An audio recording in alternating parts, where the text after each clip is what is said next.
E o Cai na Roda volta com mais uma edição. Nossa convidada de hoje é Mariana Serrano.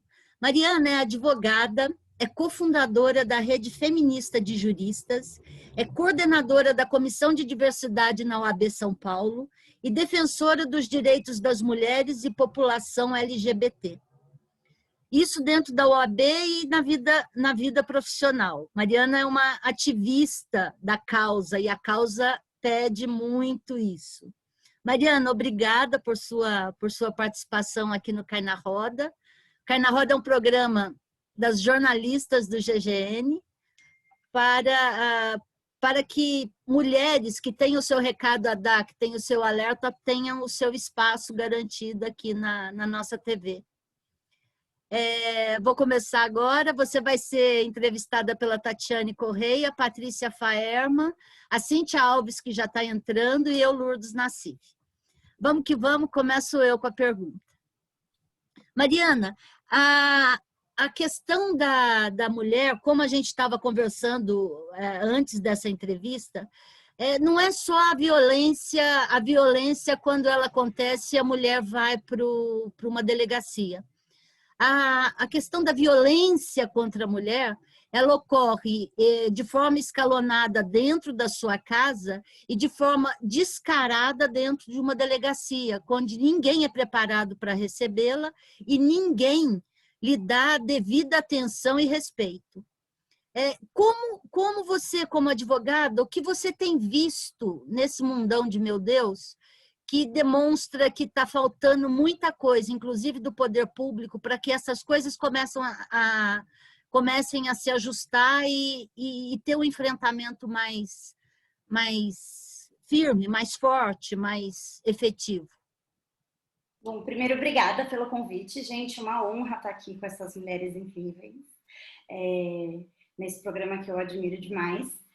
E, olha, eu vou direto aqui falar da ferida que está escancarada agora, né? Que eu acho que, na verdade, virou um exemplo de uma situação que é uma velha conhecida da gente, que advoga e atua nessas áreas, né? Esse caso, por exemplo, o caso da audiência da Mari Ferrer, né? Que retratou aí e trouxe para a luz o que acontece com todas nós, ou pelo menos com a grande maioria de nós, quando somos vítimas de algum tipo de violência e tentamos dar consequência para essa violência. Tentamos levar para uma delegacia, tentamos levar para o Poder Judiciário, para um hospital de referência, enfim, né?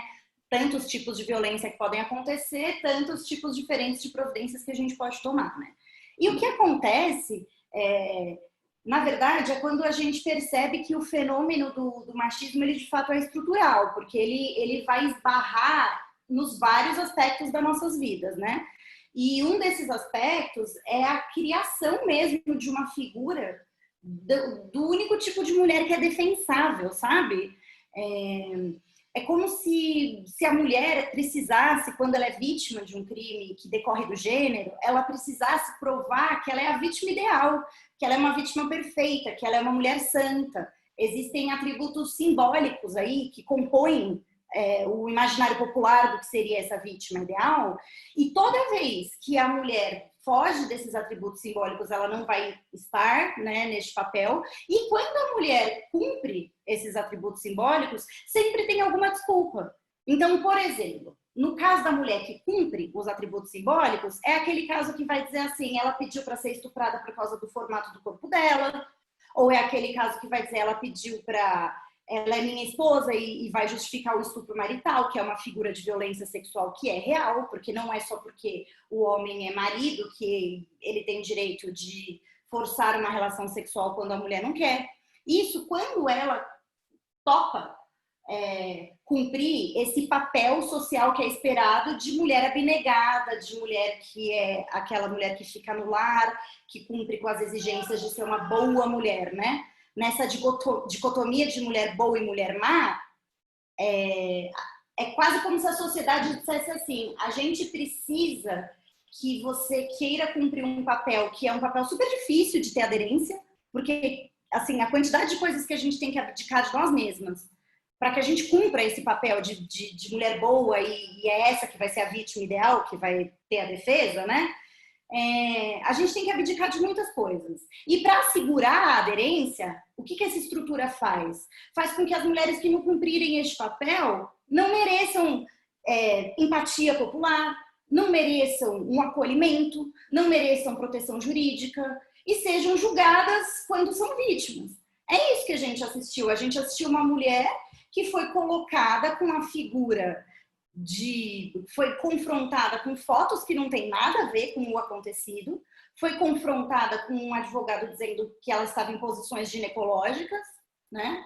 Foi confrontada com o fato com como está a situação de renda dela naquele momento, que também não tem nada a ver com o crime do qual ela foi vítima.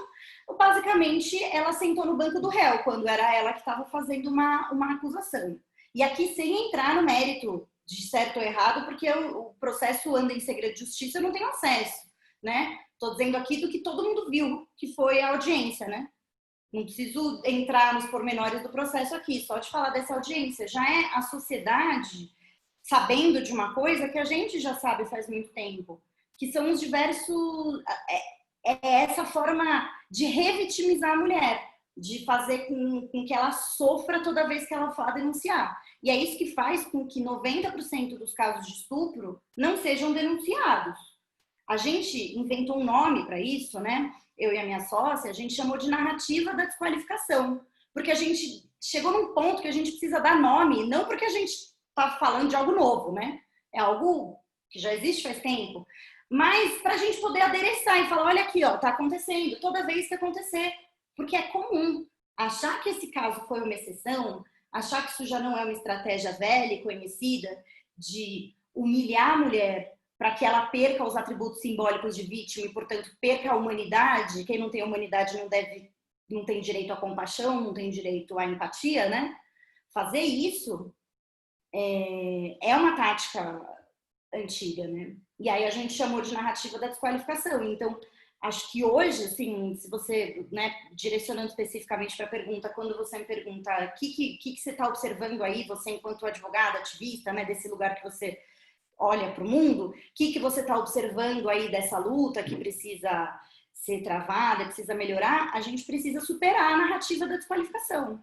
A gente precisa fazer o que eu chamei de tática da humanização, que é tratar de todas as formas de defesa de réu que existem, porque aqui eu tô longe de dizer que um homem que é acusado de estupro não mereça defesa. Ele merece. Todo mundo merece, né? A gente vive numa democracia, as pessoas têm direito de defesa. Agora, isso não quer dizer que a mulher tenha que ser desumanizada nesse processo. Então, quais outros elementos? Vamos tratar no processo do que o processo trata, né? Vamos falar aqui do que aconteceu naquele dia.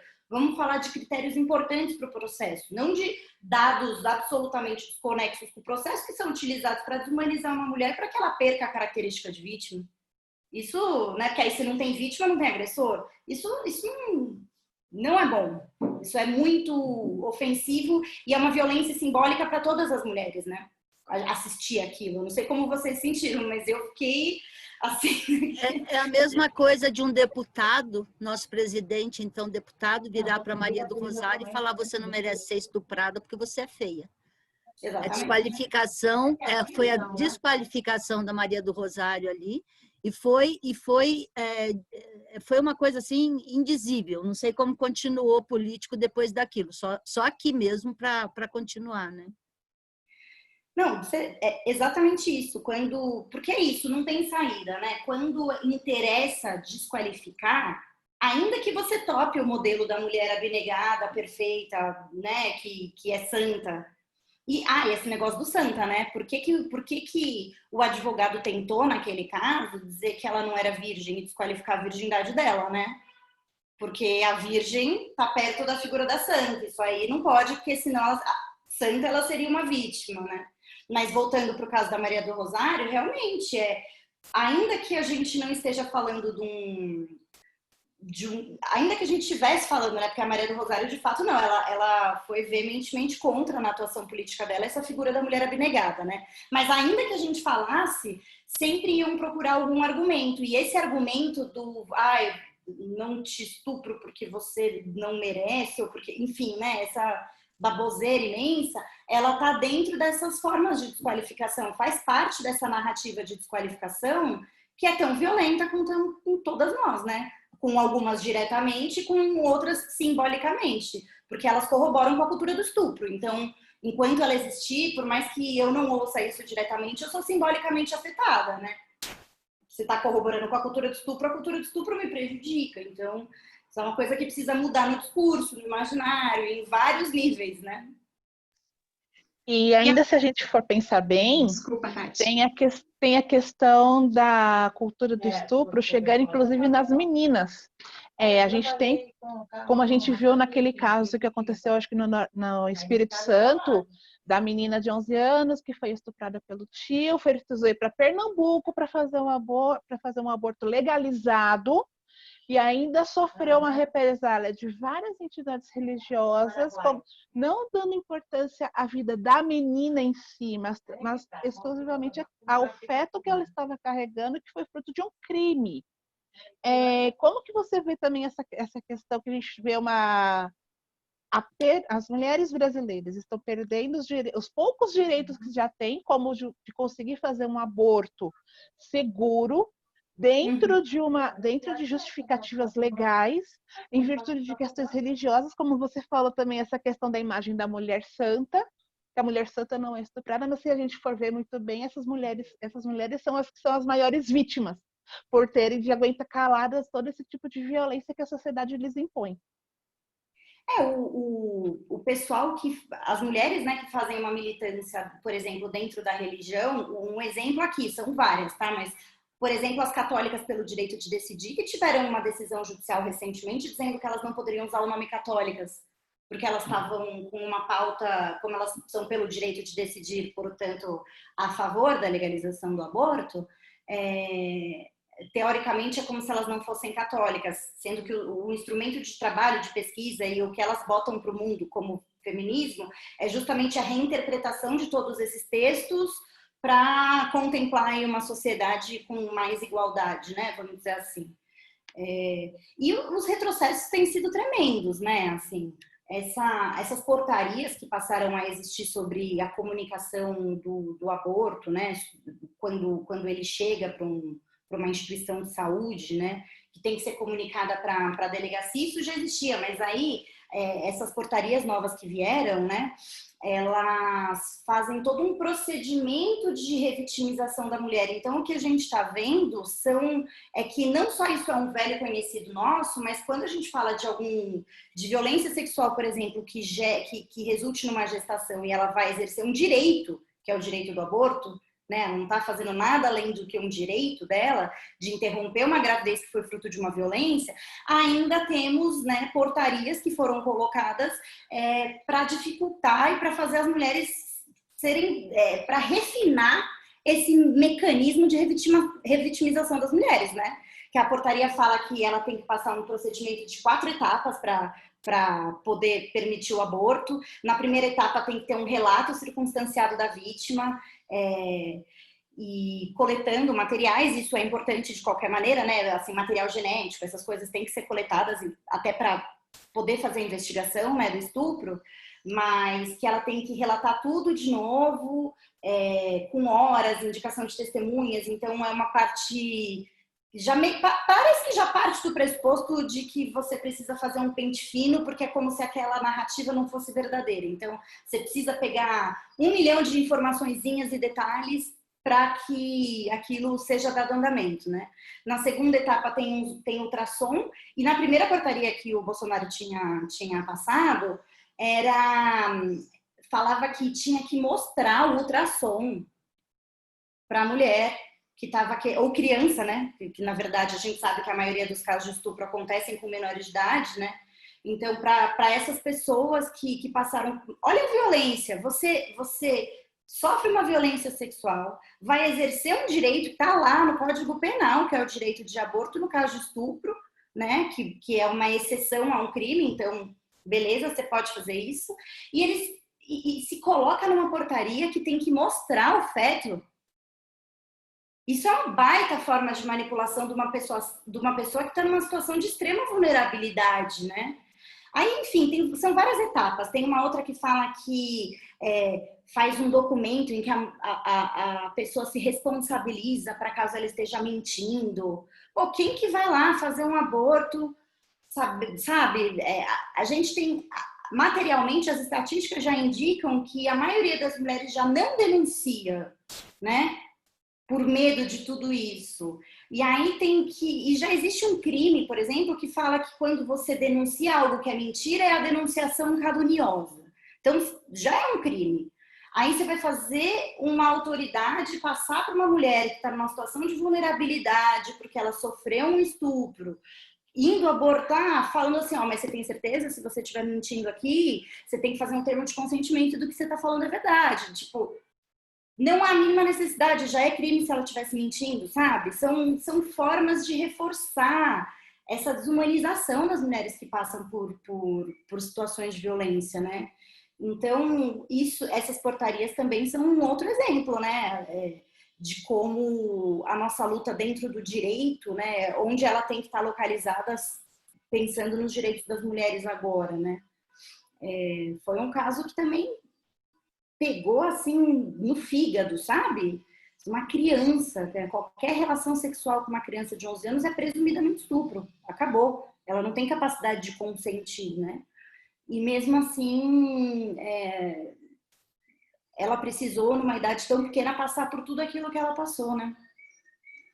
Mariana, voltando um pouco para o caso anterior que a gente estava falando, explica essa confusão que foi a notícia do estupro culposo, né? Que concederam esse termo, né?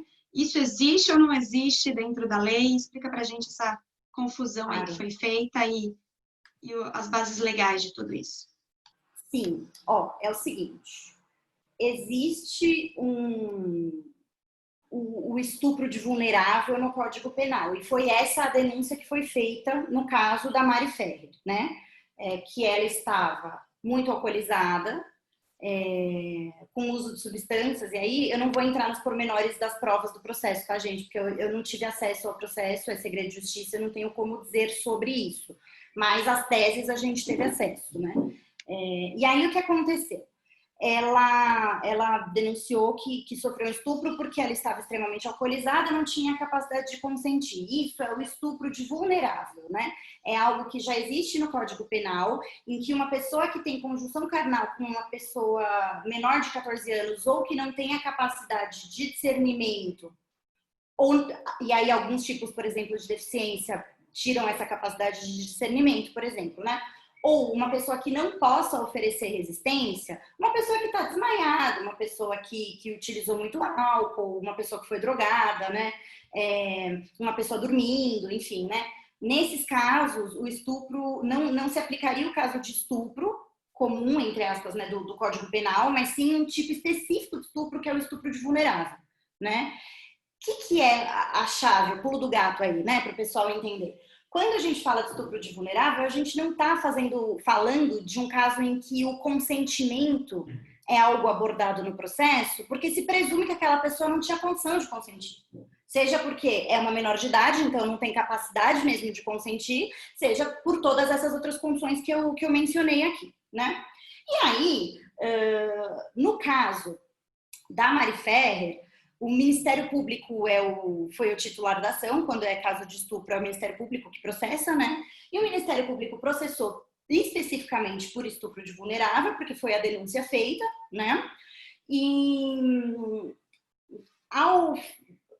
ao final da coleta de provas, né, depois de tudo, o Ministério Público fez uma manifestação dizendo assim, olha, eu olho para esse caso, eu vejo que o acusado não tinha como saber que a vítima estava vulnerável ou não. Se ela estivesse num grau alto aí de intoxicação por álcool ou algo assim, ele não tinha como saber. E se ele não tinha como saber, não tem como a gente processá-lo, porque não existe estupro culposo. Então, o que na verdade aconteceu de confusão com a mídia é que não é que foi criado um tipo penal de estupro culposo que não existe e os tipos de estupro que existem no Código Penal foram alargados, e aí agora estava se criando uma justificativa de que se é culposo, né? Assim, eu senti que ficou um pouco uma confusão nas pessoas de liberar porque era culposo, mas não era isso. Era o que o Ministério Público quis dizer, era um debate técnico, né? Que eu acho que em nada interfere, por exemplo, no jeito que ela foi tratada na audiência, em nada interfere, né, em outras questões do processo, mas era um debate técnico que dizia como não existe a forma culposa do estupro de vulnerável e ele não tinha como saber, é o que a gente chamaria de erro de tipo. Então, que é, enfim, um debate técnico de processo penal.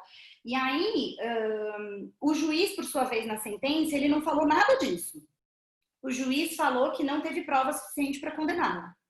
Então, o Ministério Público entrou com a ação e depois fez um parecer dizendo, olha, pode voltar atrás, porque como ele não sabia, não tem como continuar com o processo, porque estupro é só com a intenção de estuprar. E o juiz falou, não é nada disso, a questão é que não teve prova suficiente para condená-lo. Aí, teve prova suficiente para condená-lo? Não olhei o processo, mas eu acho que a Mari ainda está num período para recorrer, certamente vai apresentar o recurso, se já não apresentou, porque na verdade a sentença foi lá atrás, né? O vídeo que vazou depois. Já deve ter apresentado um recurso, já deve estar recorrendo do caso, para que desembargadores que são de pessoas que julgam com mais tempo de experiência, né? Pessoas que já têm mais tempo de carreira, consigam julgar aquele caso e tirar a conclusão deles, né? Sobre o que aconteceu ali. Agora, na minha opinião, como ela foi tratada de forma desumana na audiência, o processo é nulo desde a audiência. Porque, para mim, aquilo basicamente é colher depoimento sob tortura, né? Então, para mim, tinha que voltar lá atrás, fazer aquela audiência de novo, de uma forma respeitosa com ela, né? E fazer uma outra sentença com base em provas que não tivessem viciadas como aquelas provas estavam, porque o depoimento dela não estava viciado, né? Ela estava se sentindo ameaçada ali, ela estava... Não foi uma situação que dá para dizer que exatamente todos os detalhes do que ela disse eram reais, sendo que, olha o que fizeram, a humilhação que ela passou, né? Doutora Mariana, boa tarde. Boa tarde. Tem algumas dúvidas técnicas ainda sobre esse caso. A primeira delas, me chamou a atenção, não sei se você tem essa informação, que a Justiça e também o Ministério Público se manifestou contrário a Mariana ter uma defesa ali própria como auxiliar de acusação. Isso é normal num processo desse tipo? Não é normal e eu não entendo nem que isso é legítimo, né? Porque a figura do auxiliar de acusação é um direito da pessoa que é vítima de violência, né? Eu inclusive, em muitos casos, atuo como auxiliar de acusação, né? É toda uma forma de advocacia diferente, é toda uma forma que foge da lógica tradicional do direito penal, que a gente é ensinado nos cursos, nas faculdades, nos livros, em todos os lugares, né? Então, é até um foco bem próximo das causas de grupos de minorias sociais aí, né? A advocacia de acusação, que normalmente é num crime de racismo, num crime relacionado a gênero, num crime agora, né, de LGBTfobia, que vai ter essas figuras, né, de auxílio à acusação. O Ministério Público, ele pode se manifestar contrário, né? Isso não é ilegítimo que ele se manifeste contrário, mas eu entendo que as vítimas têm sim direito de ter assistentes de acusação. Eu acho absurdo privar a vítima de uma defesa que ela acha que é legítima, só porque o Ministério Público é o titular da ação. Sendo que quando a gente olhou o papel da Defensoria Pública naquela audiência, por exemplo, não fez nada para ela, né? Então, quer dizer, ela poderia ter sofrido muito menos com uma advocacia mais qualificada, não no sentido técnico processual, mas qualificada no sentido de feminismo mesmo, sabe? Uma advocacia feminista que estivesse do lado dela e não admitisse que ela fosse tratada daquele jeito. Eu perguntei porque quando a gente assiste o trecho daquele vídeo, é um absurdo que ninguém se manifesta em relação a ela. Mas aí vem uma segunda dúvida da minha parte, que é, a denúncia foi por estupro de vulnerável. Eu sei que a gente não tem acesso aos autos e tal, eu li a sentença, apenas foi o que tornaram público, né? Mas ali o próprio juiz admite que teve relação sexual e teve sêmen. Para mim não ficou muito claro de quem era o sêmen, se atestaram de fato, não sei se você tem essa informação, doutora, se atestaram de fato que era do acusado.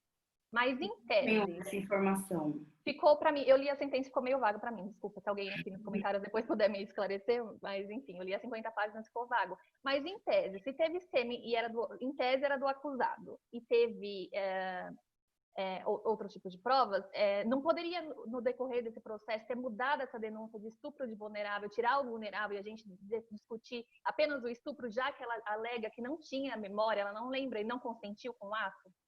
Então, isso é uma coisa que é possível, seria como uma espécie de emenda à denúncia, né? Você muda a capitulação da denúncia, ela sai de um artigo e vai para o outro. Isso é algo que tem tese para todos os lados no direito penal. Tem gente que diz que não pode mudar, porque aí o cara não teria exercido o direito de defesa dele sobre essas novas acusações. Aqui, tentando explicar de uma forma até mais, não ficar falando, emendar-se o libério, enfim, ninguém quer saber o nome, as pessoas querem saber na prática.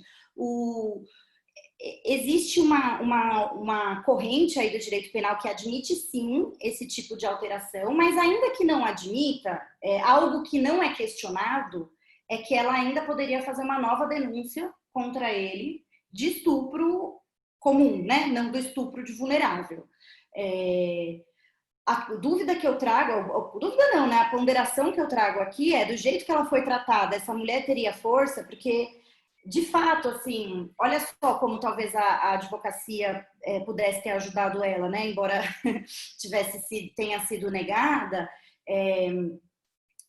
ela poderia ter pedido para emendar a denúncia lá no começo, para caber ali uma outra forma de estupro. Ela ficou à mercê do Ministério Público.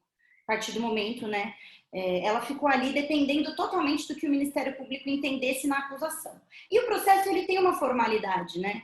A gente está aqui falando de um exercício de direito de defesa de um crime que é grave. A pessoa, ela tem que se defender exatamente do que ela é acusada.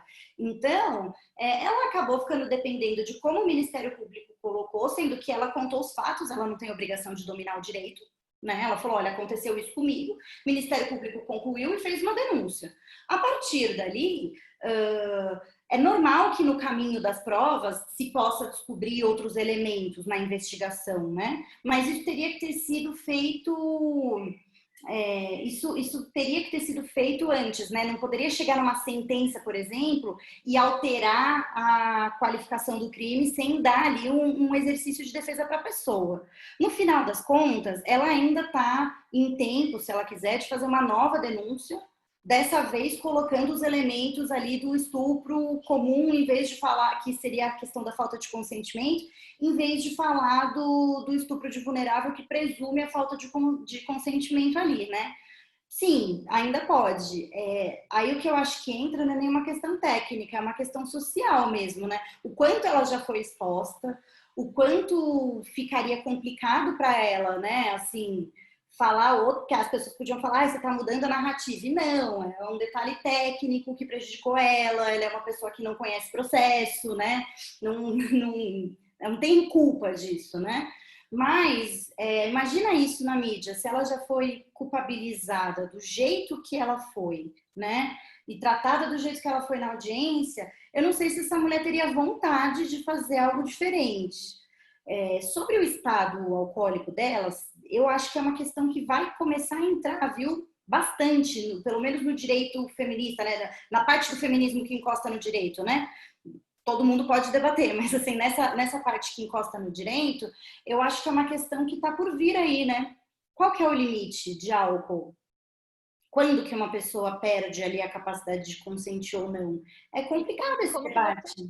E como que você prova, né? Porque eu acho que, pelo menos da minha parte, o que me chocou mais é que ela tinha que provar que foi dopada. Ela tinha que provar, porque o exame saiu inconclusivo. Saiu depois de 4 meses o resultado, saiu inconclusivo. Eu tenho uma amiga que ela, infelizmente, todo mundo conhece uma mulher que foi estuprada, né? E eu tenho uma amiga que ela passou por uma situação assim, e quando ela viu a audiência e viu esse processo, ela ficou em choque, porque ela falou, como que eu vou provar que eu estava bêbada e não consegui consentir? Você joga para a vítima esse tipo de responsabilidade? Sim. E assim, algumas estratégias que a gente adota, né, para ajudar nessas advocacias, E a gente está aqui, longe de mim querer eu criar uma vítima perfeita, tá, gente? Pelo amor de Deus, isso é uma grande crítica que eu faço, inclusive, que não existe, né? Tudo que qualquer vítima conseguir fazer já tá ótimo, porque uma mulher que passa por uma situação dessa, enfim, às vezes conseguir respirar já deve ser difícil, né? Mas, assim, idealmente, ir imediatamente para o hospital, porque no hospital existe a lei do minuto seguinte, né? Então, teoricamente, todos os hospitais são obrigados a colher material genético, a fazer tudo. Então, é óbvio que são indicados, se na cidade da pessoa tiver hospital de referência, melhor, né? Aqui em São Paulo tem o Pérola Byton, por exemplo, né? Que é indicado para esse tipo de caso. Mas colher ali, e eu sempre, quando eu consigo, quando a mulher tem ali a força de vontade de procurar um advogado, e consegue fazer isso, às vezes a condição financeira, tem muita coisa ali que entra nessa equação, né? Eu sempre oriento se puder, se tiver como, pegar um exame toxicológico por fora. Porque é muito difícil ser advogada feminista. A gente pega uma descrença dessas instituições, de certa forma, um pouco, né? Não sei se é o tempo de experiência, os 10 anos aí de advocacia fazendo isso, mas a gente fica um pouco com medo, né? De tudo, né? Eu já sofri violência doméstica, eu sou uma mulher branca, eu sou uma mulher de classe média, eu sou uma advogada, tenho mestrado, quer dizer, assim, eu tenho todas as condições de informação necessárias de que eu sei dos meus direitos, né, estão aqui comigo.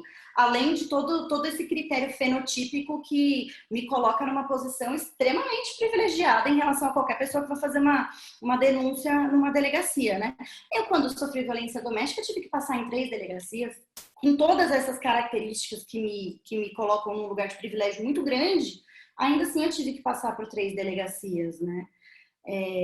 Ouvi todas as coisas, ouvi que eu tinha um vídeo, é ridículo, né? Eu tinha um vídeo, eu consegui gravar a agressão, né? Então você veja, uma pessoa ainda por cima com uma prova contundente, né, do que aconteceu. E eu tive que passar em 3 delegacias, e o primeiro delegado olhou o meu vídeo assim e falou: ah, mas isso aqui é um vídeo de prática sexual, entendeu? Eu tava apanhando, né? É um absurdo isso. As pessoas, esse lugar que a gente ocupa de descrença das nossas palavras, até das nossas provas, né? Porque você ter um pé atrás com a palavra sem prova não é bacana, mas ok, é algo um raciocínio que fecha, né? Agora você ter prova ali, a pessoa tá falando que aquilo não foi consentido. E aí, primeiro dizer, não, isso descartar. Na outra delegacia, ela falando, não, mas o que você fez antes para chegar nessa parte da gravação? Né? Que é como se eu estivesse contando um pedaço da história. E assim, isso é absolutamente irrelevante. Eu poderia ter gritado com um megafone, xingado ele, entendeu? Que não justificaria o que aconteceu. Mas eles perguntam, gente. E assim, a partir desse lugar, né? Depois eu consegui registrar, deu tudo certo, ganhei o caso, eu entrei com uma ação de danos morais, ainda condenei ele por danos morais, porque também fiquei, né? Mas a partir desse lugar, né, de uma pessoa que também foi vítima e de uma pessoa que trabalha com isso, inclusive esse trabalho me ajudou muito a trabalhar a própria coisa em mim e tudo mais, né?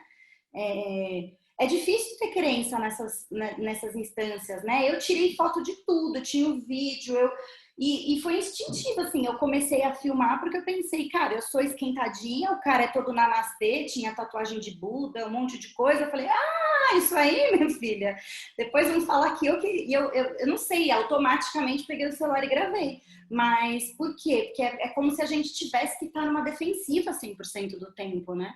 Se a gente sai disso e estiver sem prova, ferrou. Então, Mariana, interessante esse relato que você dá, e obrigada também por compartilhar sua experiência com a gente, mas é bastante importante para exemplificar as diversas violências, né? Não é só a agressão em si, não é só a violência em si que a mulher já passa, como a violência dela também tem que se expor, de buscar provas, né? Como acontece na maior parte dos casos. Eu queria falar um pouco, que você falasse um pouco sobre essa questão das delegacias, porque me chama bastante atenção o fato de o Brasil ter as delegacias das mulheres, né? Uma coisa que eu não sei, na verdade eu não tenho conhecimento se outros países também têm delegacias da mulher, mas é um caso, assim, bastante notório e bastante interessante quando foi criada, né, lá em 1980, alguma coisa, as delegacias da mulher. Só que, de lá para cá, a gente tem um cenário que são menos de 20% das cidades, menos de 10% das cidades do Brasil que tem uma delegacia especializada da mulher para tratar desses casos, né? E como você exemplificou no seu caso, você teve que buscar 3 delegacias, né? Porque tem a descrença, né? Tem a tentativa de fazer a pessoa desistir, né? Ocorre também, por outro lado, uma saturação de casos das delegacias de maneira geral, da Polícia Civil, de receber muitas denúncias de diversos casos, roubos, etc, etc, etc. Então, também aí temos uma demanda gigantesca, né? Eu gostaria que você falasse um pouco da importância de, não somente das delegacias da mulher, como outras delegacias, serem capacitadas e terem conhecimento para identificar esse problema e tratar o problema da mulher, da violência contra a mulher. Nossa, é perfeita a sua colocação, né? Porque, assim, o meu exemplo, né, é um caso em que eu apanhei no dia 23 de dezembro e estava fechada a delegacia da mulher. É como se tivesse uma data, né? Ah, entre o Natal e o Carnaval você não sofre violência não, porque está suspenso o expediente, né? E, assim, eu tive que ir nas delegacias comuns, né? E agora, isso eu tô falando de uma pessoa que mora perto do centro, que tinha ali à disposição uma delegacia da mulher perto. Vamos falar da realidade da maioria das pessoas de São Paulo, da maioria das pessoas do Brasil, né? Da maioria das mulheres que vivem neste nosso país.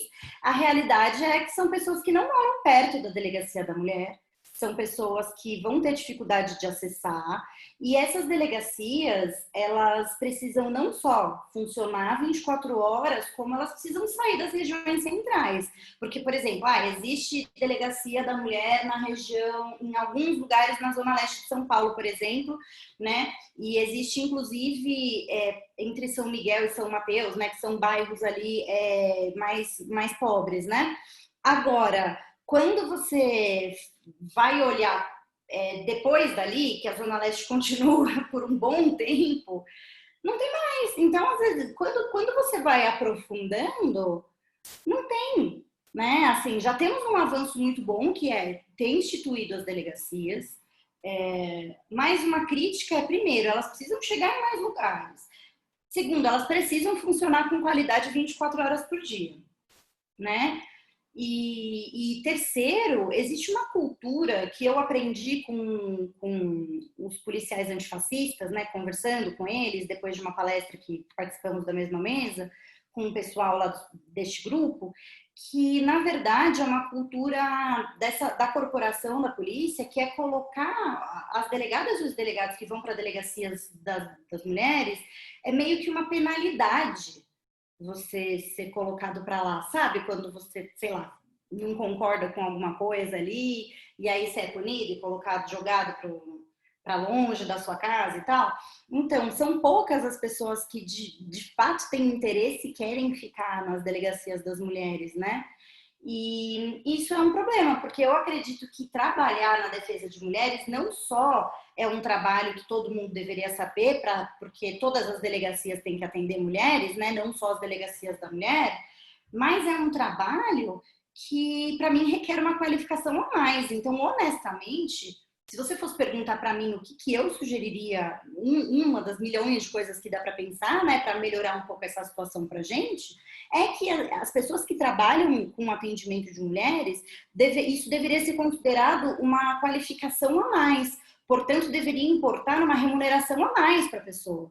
Porque, para mim, a pessoa tem que ter uma especialização a mais para lidar com uma mulher numa situação de vulnerabilidade, né? É uma forma de raciocínio diferente. Ali você vai atender diretamente a vítima, né? Não vai ser, olha, roubaram meu celular, uma coisa rápida que você vai focar no agressor ali durante todo o processo, né? Ali o processo ele é centralizado na vítima. A investigação é centralizada na vítima. Demanda uma outra forma de saber, né? E isso deveria ser reconhecido pelo Estado, né? Não uma punição, né? É meio maluco isso, assim. E assim, talvez também a gente pensar em formas de transporte noturno para essas mulheres, né? Porque não chegar na faz muita diferença para uma delegacia da mulher. Faz mesmo, assim. Eu tenho, assim, tudo bem que as mulheres que eu atendo e que eu já levei para uma delegacia, elas estavam com uma advogada, e é óbvio que isso também traz um impacto, né? mas não foram questionadas. Talvez não tivessem prontas ali para o jeito meio chucro que a delegacia, a gente até se acostuma um pouco, pessoal meio objetivo, meio seco, meio, né? Tudo bem, né? Não é a coisa mais delicada do mundo, nem acho que vai ser também, né? Agora, até porque isso aí, teoricamente, vai para um assistente social, um psicólogo, né? Vai para outros ramos aí que o Estado também tem obrigação de fornecer, né? Para aquela pessoa. Mas ainda assim é muito diferente do que eu passei, por exemplo, né? De ser absolutamente descreditada. E o que eu acho que é a realidade é que os casos, a maioria dos casos, não acontecem em delegacias da mulher, acontecem em todas as delegacias. Então, sei lá, meu, o que a gente pode fazer? Pode ter que seja um escrevente por delegacia obrigatoriamente treinado para esses casos, né? Porque na maioria das vezes você nem conversa com o delegado, você fala o que aconteceu para o escrevente escreve, passa para o delegado assina. Então, assim, essas pessoas que fazem a recepção, que ouvem o relato, né, que estão ali nesse papel de escuta, elas precisam ser mais qualificadas. Aí, mais uma vez, eu lembro, não é tecnicamente, processualmente, esse pessoal é super bom nisso. Na parte de atendimento de vítimas mesmo, né? Na sensibilização, vamos dizer assim, né? Mariana, amiga... uma questão que eu gostaria de ter a sua opinião é na questão do acolhimento de Estado. Então, assim, antes de chegar numa delegacia, ou depois de sair de uma delegacia, a mulher está em risco. Existe algum mecanismo do Estado, do município, existe algum mecanismo que a proteja? Ou ela está só com aquele papelzinho falando que o cara não pode chegar perto? Isso nossa, você tocou aí num lugar muito importante, sabe? E que é algo que a gente precisa fortalecer e melhorar muito, que são as nossas casas de abrigo, casas de acolhida, né? Existem, a localização delas é sigilosa, é possível ter encaminhamento das mulheres para essas localidades a partir do atendimento na delegacia ou na defensoria, né?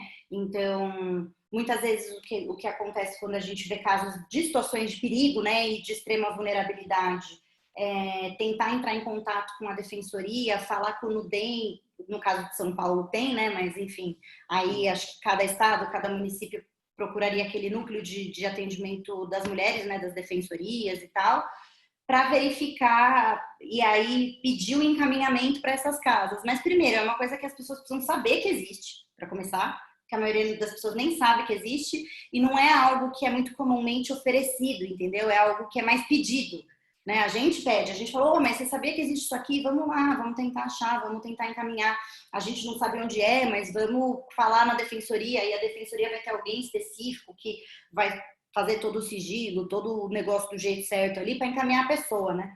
Mas além do problema também de chegar, da informação chegar e da pessoa acessar isso, também são poucas, né? É também uma política pública que precisa ser melhorada, que precisa ser expandida.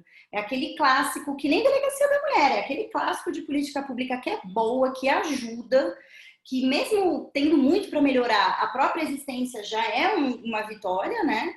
Um monte de assistentes sociais aí que suando e ralando, né, nesses atendimentos dessas mulheres e tal, mas que precisa expandir, né? Precisa chegar em mais lugares e precisa caber mais gente, porque também o número é limitado.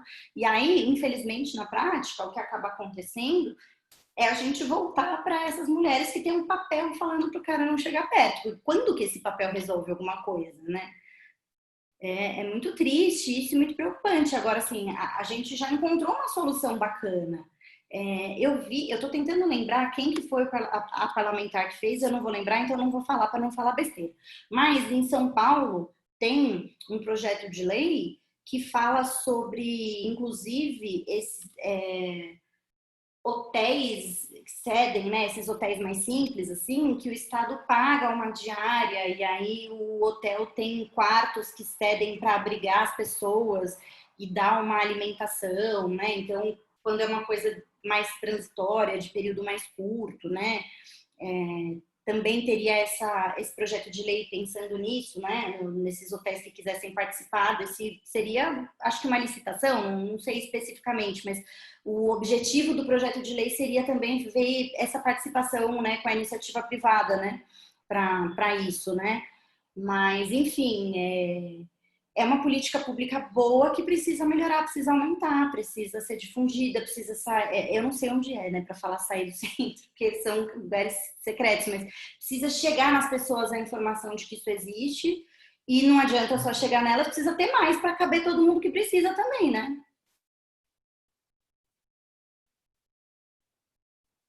E a gente está falando dessa questão das violências contra as mulheres. A gente notou que, com o avanço do bolsonarismo, tudo deu a entender que homens machistas resolveram sair de todos os cantos escondidos.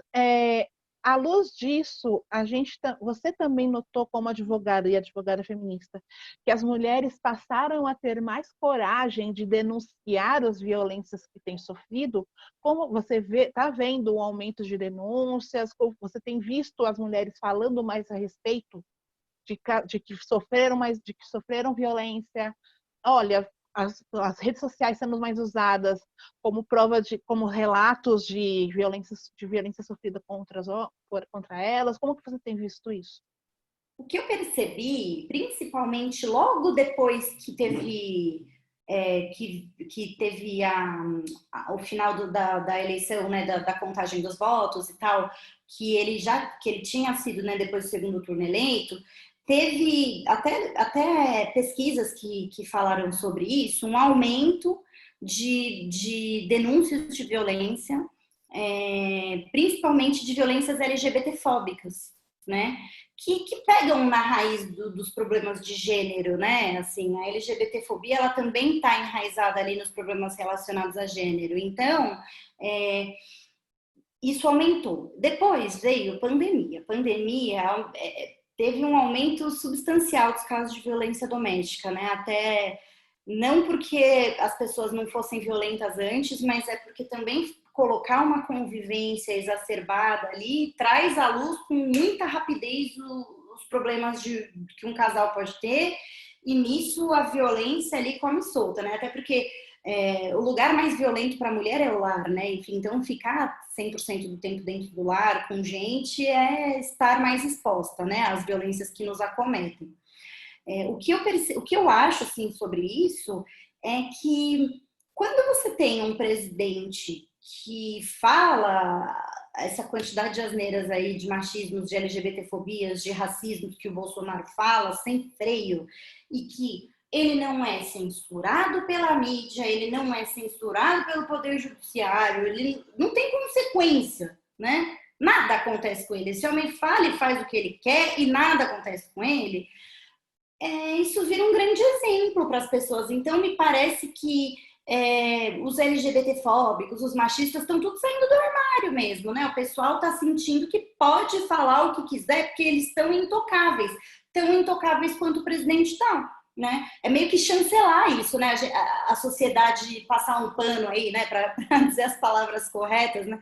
Passar um pano para as coisas que o Bolsonaro fala, chancelar esse discurso. E aí, assim, se o presidente pode falar isso em rede nacional, por que um cara não pode falar isso no boteco da esquina ou dentro de casa, né?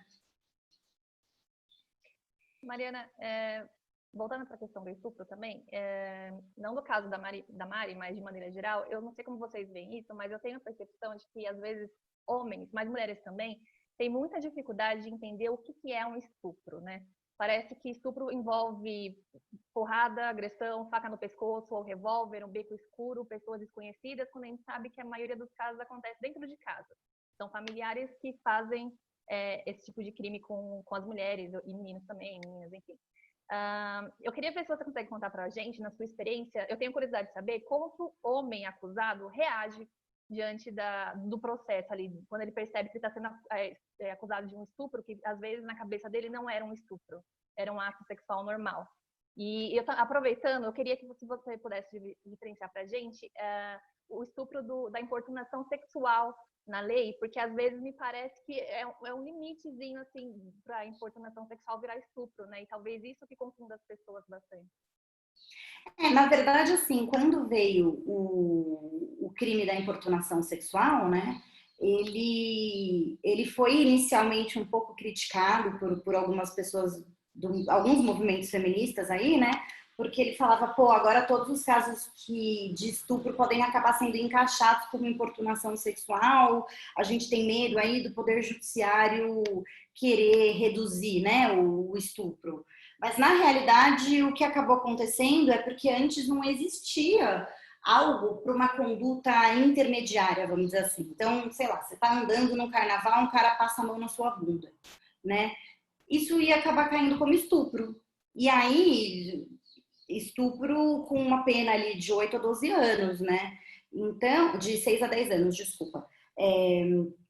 Então, o crime da importunação sexual, ele veio como esse intermediário, né? Ele veio como uma forma de ter como culpar aqueles caras que ejaculam no transporte público, em mulheres. Ele veio como uma forma de pegar esses casos de violência, né, de natureza sexual, como passar a mão, como encoxar, todas essas outras público, né? Então, o estupro mesmo. Agora, o estupro, ele é totalmente relacionado com o consentimento. É óbvio que num crime de importunação sexual a pessoa também não consente, né? Então, mas a questão do estupro é que ele é um ato sexual, né? Ele já é o ato sexual em si, né? Eu acho que essa é a maior diferença. E aí, sexo oral não chama sexo oral à toa, ele também é estupro, né? Fazer de forma não consentida.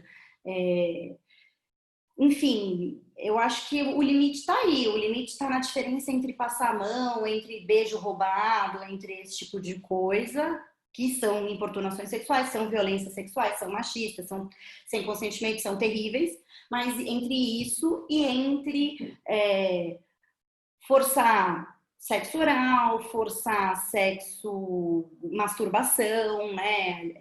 Introduzir objetos, fazer o ato sexual mesmo do coito, né? Acho que a diferença tá aí. E essa figura intermediária acabou sendo bacana, assim, a gente ficou todo mundo meio... Ai, meu Deus, uma alteração aí, tô com medo, né? Onde a gente vai pisar? É sempre uma dificuldade, mas no final das contas acabou trazendo uma resposta para esses casos que acabavam não dando em nada, porque também eu não acho que é a mesma coisa você forçar uma pessoa a fazer sexo oral e passar a mão na bunda de uma pessoa. São coisas horríveis, mas em graus muito diferentes, né? E então trouxe aí uma solução para esses casos mais intermediários. E, finalmente, sobre como os homens que são acusados disso reagem, tem duas reações, né? Tem o cara que pode fazer a tática da humanização lá que eu te falei, que é, pô, eu não fiz nada, tô tranquilo, não preciso... Quem tá tranquilo não precisa apelar para sensacionalismo, né? Então, são pouquíssimos os casos assim, mas que eu espero que cada vez mais eles existam, né? De vamos adereçar o caso como ele deve ser feito, vamos olhar o dia, a hora, os fatos exclusivamente. Tem o cara que acha que nem fez nada de errado, que acha, como no caso do Robinho, né, que achou que não fazia nada de errado com a mulher, com aquele monte de áudio gravado, né, dele falando as coisas e achando que estava tudo bem forçar sexo com uma pessoa que estava inconsciente. Aí tem esse tipo de cara que vai na televisão falar que todas as feministas são monstros, que aquilo era um absurdo, né? Então, não sejam este cara, sejam o outro, seja o cara que fala, olha, eu não fiz nada, então eu tô tranquilo, e se eu tô tranquilo eu não preciso humilhar ninguém, né? Uma coisa que se coloca muito contra os movimentos de conscientização da mulher e tudo mais é dizer que acabaram com a paquera. Que agora, então, assim, colocavam no mesmo saco a passada de mão na bunda, o beijo roubado, dar um apertão no seio, tudo era paquera. Agora foi tipificado como importunação sexual, acabaram com a paquera. Então, tem muito isso ainda que precisa ser levado adiante ainda na discussão. Olha, a vida estava chata para nós mulheres há muito mais tempo, entendeu? Então vocês vão ter que lidar. Lamento, aí não tenho o que falar. Vocês vão ter que lidar. Aceita, é mais fácil. Porque, olha, eu cresci indo para festinhas, baladinhas, essas coisas em que a conduta é puxar pelo braço, né?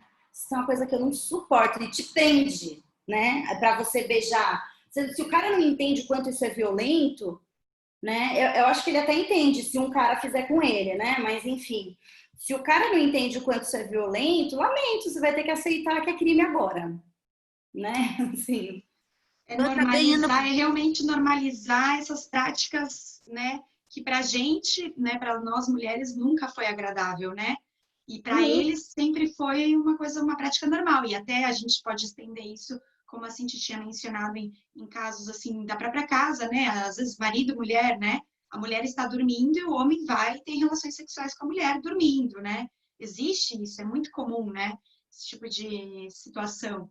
Estupro marital, aí eu né? gostaria de que você falasse, Mariana, mais como ativista, mais como defensora da causa do que advogada, porque como advogada você apresentou para a gente aí um panorama muito triste, né? Muito complicado dos milhões de obstáculos que as mulheres enfrentam na hora de denunciar, na hora de levar esses casos, mas do ponto de vista como mulher e defensora, né, do tema,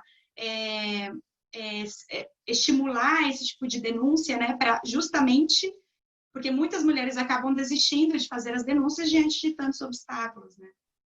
Mas por que a gente coloca esses absurdos e esfrega eles e assim, fala, o caso da Mari Ferrer acontece com todas? Não é no sentido da pessoa se desestimular, mas, pô, a Mari Ferrer, ela foi incrível na audiência dela. É uma lástima que ela estivesse sozinha ali e que ninguém tivesse tido a decência de parar aquele absurdo que estava acontecendo com ela.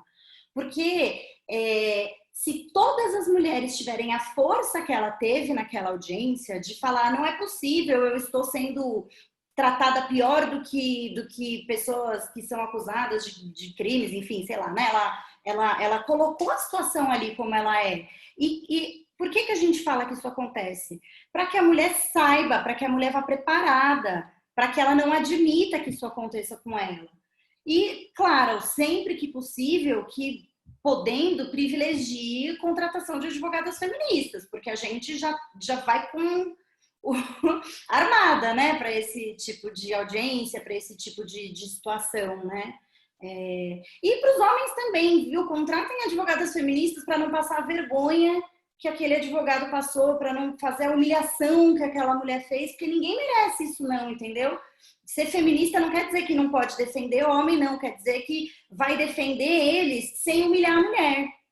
Que é isso que não é mais admissível, né? Isso cada vez mais é menos admissível. Então, assim, não é para tirar a esperança das mulheres, né? Até porque não é uma questão de esperança ou não. A gente precisa fazer porque tem que fazer. Tem que fazer e acabou. Esses homens não podem mais transitar como se nada houvesse, não podem mais existir como se tivesse tudo bem fazer essas coisas que eles fazem, né? O ponto agora é, a gente vai continuar dando consequências sim, porque a gente cada vez mais está farta de sofrer essas violências, e a gente também não vai admitir mais um poder judiciário, uma delegacia, enfim, todas essas instâncias, um Ministério Público que reviolente a gente. A gente não vai mais admitir isso, né? Enfim, não é mais para a gente passar por esse tipo de situação, e isso vai mudar.